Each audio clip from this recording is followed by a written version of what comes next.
Quais são as práticas que a gente pode ter? Porque a teoria não vai modificar você não, tá? Nenhum conhecimento vai modificar você se você não colocar esse conhecimento no seu dia a dia e você não transformar esse conhecimento em ação, porque é o conhecimento em ação que se torna sabedoria e é a sabedoria que expande a nossa consciência. Se você não age na sua vida, você pode ter um mundo de conhecimento, mas não vai ter efeito nenhum. Não vai ter efeito nenhum na prática, porque esse conhecimento só me modifica quando ele é praticado. Aí sim, ele me modifica, ele me transforma, ele se torna um manancial, uma sabedoria que eu posso passar para as outras pessoas. Tudo que alguém te fala, opinião todo mundo tem.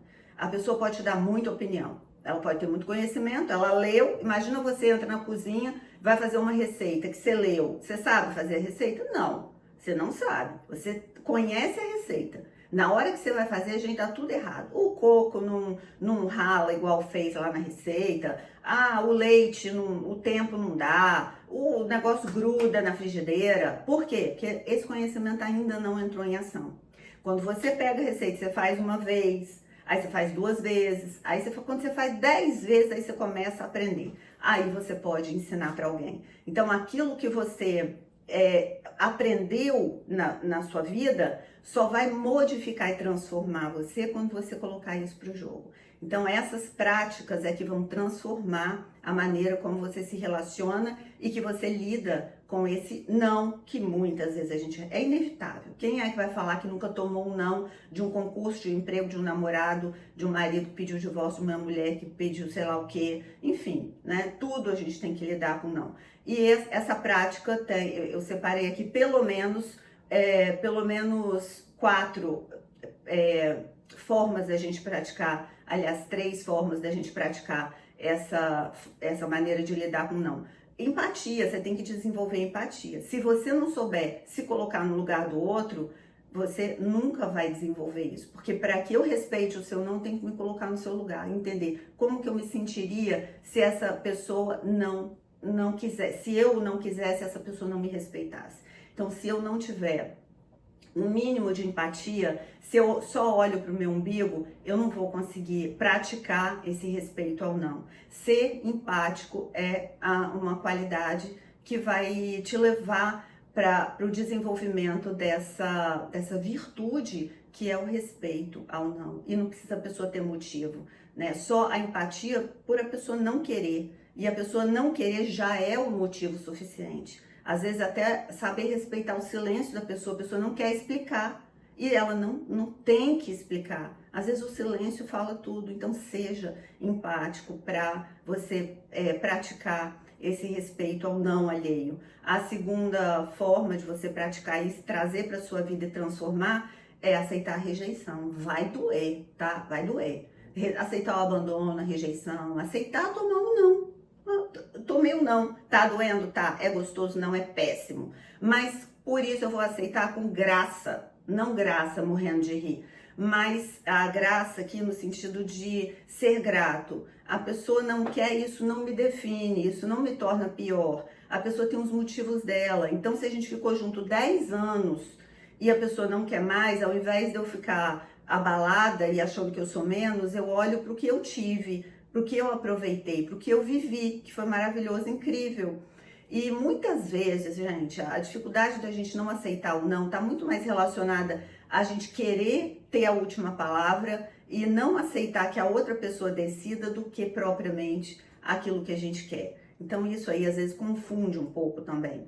Então eu falei sobre a empatia, sobre aceitar a rejeição com graça, quer dizer, com gratidão, né? Não é a melhor coisa do mundo, mas faz parte do jogo. E eu fui rejeitado, mas isso não me define, isso não me torna pior, isso só demonstra o direito da outra pessoa escolher outro caminho. Mas isso não significa que eu não sirvo, ou que eu sou menos, ou que sei lá o quê. Muitas coisas passam pela nossa cabeça, né? Mas a gente ter essa habilidade de lidar com não é a gente reconhecer o nosso valor também. Não é porque você levou um não. Todo mundo que conquistou grandes coisas na vida tomaram muito não. Pode saber, gente, a habilidade de aceitar o não, ela é básica para você conquistar o sucesso. quase todo mundo que você escuta, que tem uma história de superação, ela vai falar, eu tentei milhares de vezes antes, eu tomei um monte de não, até que chegou o momento que a bola entrou no gol. Então, se você tomou um não, relaxa, aceita isso com graça, e ao invés de você ficar chorando pelo que você não tem, agradeça o que você tem. Empatia, aceitar o não com gratidão e comunicando, educando, né? Você conseguir praticar a cultura do respeito. Então, praticar a cultura do respeito é você estabelecer a comunicação dos seus próprios limites. E porque você sabe comunicar os seus próprios limites, você valoriza o limite que a outra pessoa colocou. Então, se a pessoa chega para você e fala assim: Ellen, olha só, não quero mais trabalhar com você porque eu arrumei um outro emprego.